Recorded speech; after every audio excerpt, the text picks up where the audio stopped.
Gracias, Patricia. La gente, producto del modelo de comunicación que se ha estado construyendo en los últimos tiempos, al amparo de una necesidad del poder de dominar con holgura las masas, ha sido lineal. La gente, o usted chulea al gobierno o habla mal del gobierno. Usted chulea a los partidos políticos con el que tiene vínculo o habla mal de un partido político con el que no tiene vínculo. La gente, si por ejemplo sirve de bocina de la oposición, nunca ve nada positivo en el gobierno. Busca los puntos negros para ponerlo de relieve. Es el valor de la bocina de oposición. El valor de la bocina de gobierno es procurar que todo el mundo vea bien la acción de gobierno, aunque esté llena de impudicia, aunque sea absolutamente impúdica. Y es difícil en un ambiente así comunicar con lealtad algunos valores. Hago esta introducción porque pocos van a entender lo que yo voy a decir en el comentario que sigue. Ustedes me han escuchado valorar la gestión que ha hecho el gobierno de la pandemia. Valorarla en forma tal que a veces luzco lisonjero. Pero hay mucha gente que no entiende esa coherencia. Pero ocurre que en campaña electoral yo tenía confrontación con la gente que defendía la corriente de opinión del cambio, porque entendía que en una crisis sanitaria de la dimensión del COVID-19, el deber fundamental de un ciudadano que hiciera comunicación era construirle certidumbre a la gente que no encontraba la forma de explicarse lo que sucedía y que no encontraba forma de protegerse de la amenaza que veía caer sobre ellos. Para mí era un deber moral, era un deber ético. Y frente a eso tenía que renunciar a todo. Por eso cuestionaba acremente a quien planteaba de manera demagógica y engañosa el reclamo de pruebas masivas.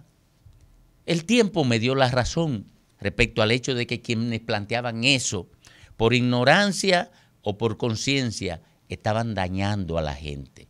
Después ni siquiera el cambio mismo que lo usaba en campaña, tuvo que abandonar ese discurso. Eso es lo que se llama coherencia. Pero ocurre que he elogiado también el interés del gobierno en abrir las escuelas. En principio, era un interés colectivo en el que estaba involucrado el propio presidente de la República, que construyó discurso justificativo de la apertura de la escuela.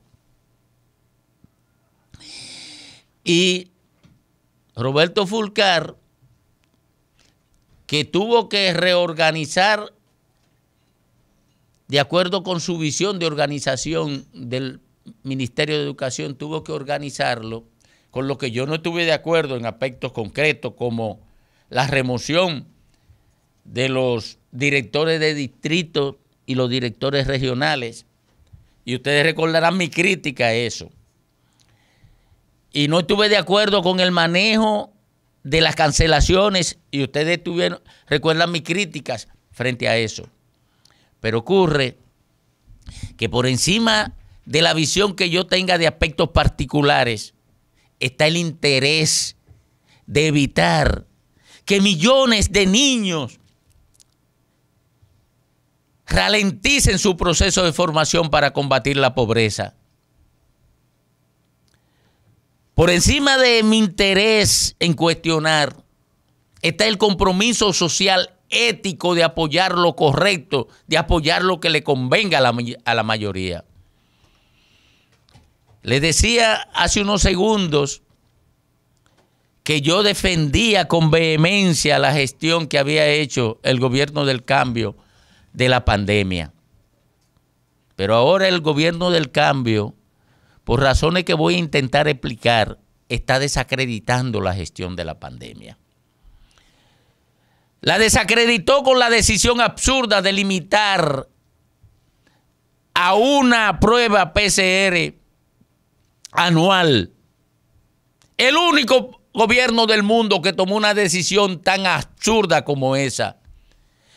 Nadie podrá mencionarme un solo estado que haya adoptado una decisión de ese tipo.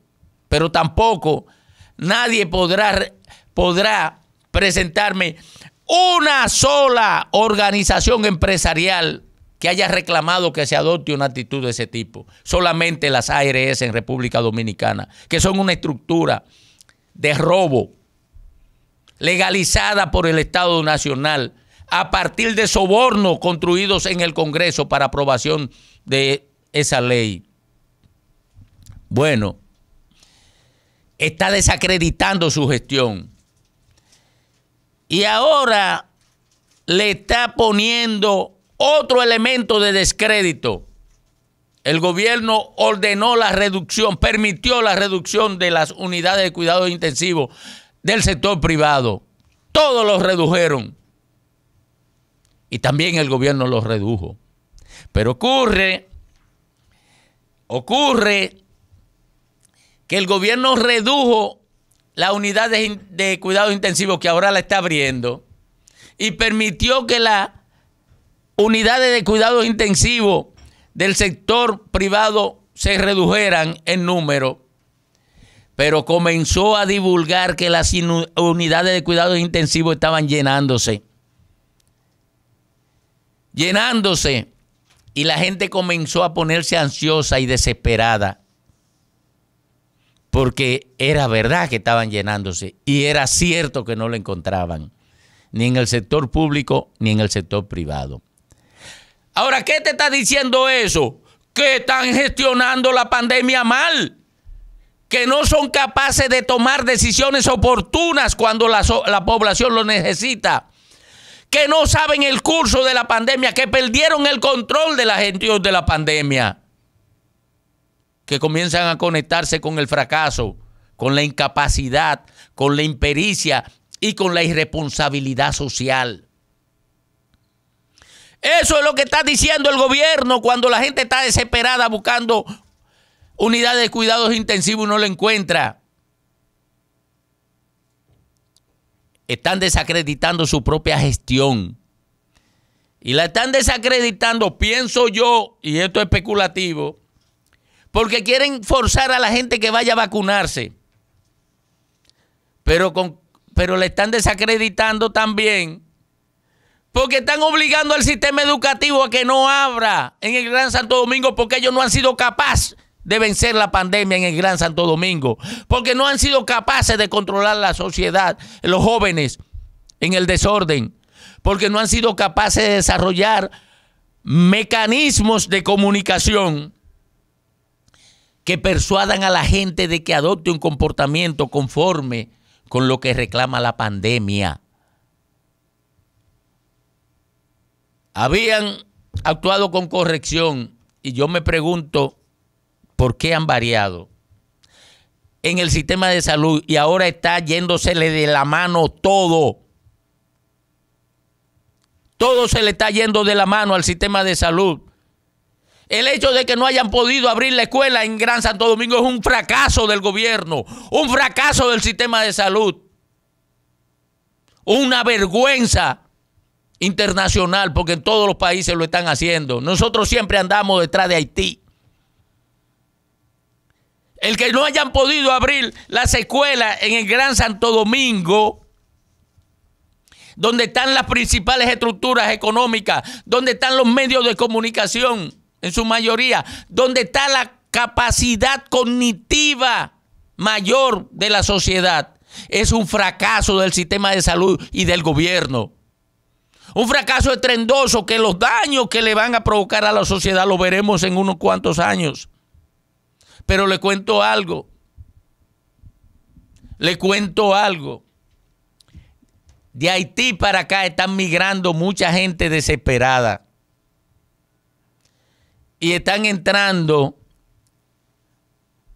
a la zona más vulnerable, a los pueblos más pequeños, sobre todo a lo de la frontera donde la incidencia del COVID era escasa.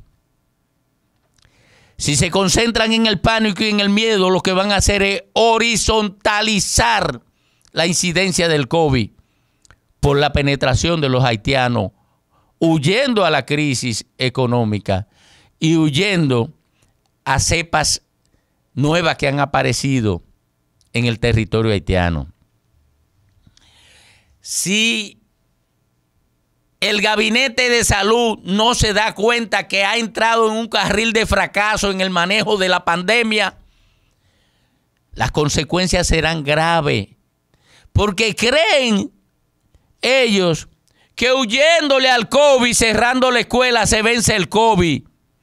El COVID se vence con una gestión inteligente, de pericia, responsable y sobre todo que no tenga contenido de confrontación, porque aparentemente el gabinete de salud está confrontando al sistema de educación, está confrontando al ministro, y lo que intenta aportarle Roberto Fulcar a la sociedad dominicana es un aporte en contra de la pobreza, es un aporte por el desarrollo, es un aporte por el avance, y parece que el gabinete de salud no está de acuerdo con ese avance.